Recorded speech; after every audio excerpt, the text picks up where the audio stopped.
அன்பு சகோதர சகோதரிகளுக்கு மகர் சங்கத்தின் சார்பாக வணக்கங்க. நம்மளுக்கு பருவநிலை எப்போ மாற மாற நம்மளுக்கு செடியில் பிரச்சனைகள் வந்துக்கிட்டே தான் இருக்குங்க. ஏன்னா பராமரிப்பு கூடுதலாக இருக்கணும். இப்போ அந்த மழை சீசன் ஸ்டார்ட் ஆனதுலேருந்தே என்னுடைய செடியில் பாருங்கள், நல்ல இந்த மஞ்சள் இலைகள் ரொம்ப ஜாஸ்தி வர ஆரம்பிச்சிருச்சு. அது இல்லாமல் பூக்களில் சிலதெல்லாம் மேலே ஒரு மாதிரி அழுகின மாதிரி வருது.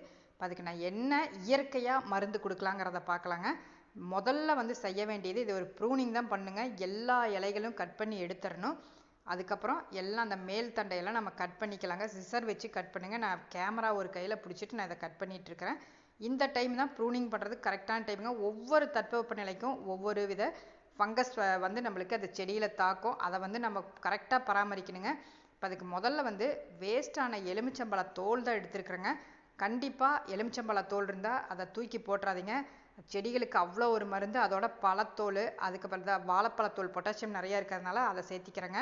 அதுக்கப்புறம் காஞ்ச பூவு, இது எல்லாமே நான் மிக்சியில் போட்டு அரைச்சிருக்கிறேன். நான் இயற்கை உரம் கொடுக்கறதுனால கண்டிப்பாக நான் இந்த மாதிரி அரைச்சி தான் கொடுப்பேன். அதுக்கப்புறம் கிச்சன் வேஸ்ட் கொஞ்சம் காய்கறி வேஸ்ட்டும் பழத்தோல் எல்லாம் நான் ஏற்கனவே அரைச்சி வச்சுருக்கேன். அதோட இதையும் விட்டுக்கிறேங்க. இது ஒரு 2 நாள் நம்ம அப்படியே விட்டுட்டோம்னா நல்லா நொதிச்சு வந்துடும். மெயினாக இந்த மழைக்காலத்தில் வெங்காயத்தோலும் பூண்டு தோல், இஞ்சி தோல் இதை மட்டும் நீங்கள் தூக்கியே போட்டுறாதீங்க. அவ்வளோ ஒரு யூஸ்ஃபுல்லாக இருக்குங்க. நல்லா அந்த வேர்க்கரையான்லாம் வராமல் இருக்கும். அதனால் இதை நீங்கள் பவுட்ரு ஃபார்மில் பண்ணி போட்டுக்கலாம். நான் மிக்சியில் அரைச்சி நான் டைல்யூட் பண்ணி தண்ணியில் டைல்யூட் பண்ணி தான் விட போகிறேன். மழை வராத அன்னைக்கு இந்த மாதிரி நீங்கள் டைல்யூட் பண்ணி விட்டுக்கோங்க. மெயினாக அந்த ஃபங்கஸ் ஃபார்ம் ஆகாமல் இருக்கும். மழை சீசனில் தான் எல்லா வித செடிகளுக்கும் கண்டிப்பாக அந்த மாதிரி ஃபங்கஸ் ஃபார்ம் ஆகுங்க. நான் முதல்ல மண்ணை கிளறிட்டு இப்போ எல்லாமே ப்ரூனிங் பண்ணி விட்டேங்க.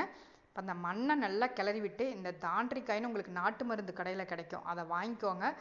அதை ஒரு கை எடுத்து ஃபுல்லாக அந்த செடி நல்லா கிளறி விட்டுட்டு அதை சுற்றி போட்டு ஒரு நாள் விட்டுட்டு அதுக்கப்புறம் நான் இந்த இயற்கை அந்த உரத்தை நான் அந்த இப்போ கிச்சன் வேஸ்ட்டை நான் நல்லா அந்த தண்ணியை டைல்யூட் பண்ணி வச்சுருக்கிறேங்க. இப்போ அதை நான் இதில் விட போகிறேன். முதல்ல இதை போட்டுட்டு ஒரு நாள் ஃபுல்லாக நீங்கள் விட்டு மண்ணை கிளறி விட்டுருங்க, அப்படியே விட்டுருங்க.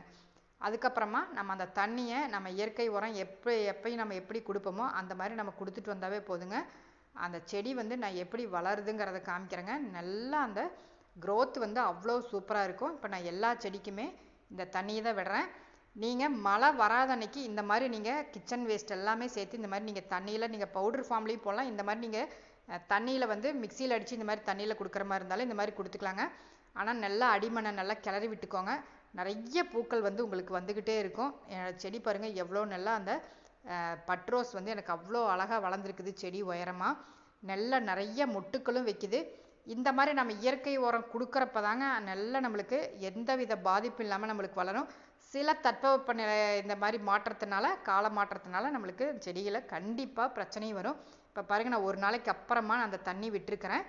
நல்லா அழகாக பூக்கள் பூத்து வருதுங்க. கண்டிப்பாக இதை நீங்கள் ட்ரை பண்ணி பாருங்கள். எல்லாருக்குமே ஒரு யூஸ்ஃபுல்லான ஒரு இன்ஃபர்மேஷனாக இருக்குங்க. இந்த வீடியோ பிடிச்சிருந்தா ஒரு லைக் பட்டனை தட்ட மறந்துடாதீங்க. அப்படியே எங்கள் சேனலையும் சப்ஸ்கிரைப் பண்ணிக்கோங்க. கண்டிப்பாக எல்லாருக்குமே ரொம்ப பிடிச்சிருக்குன்னு நம்புகிறேங்க.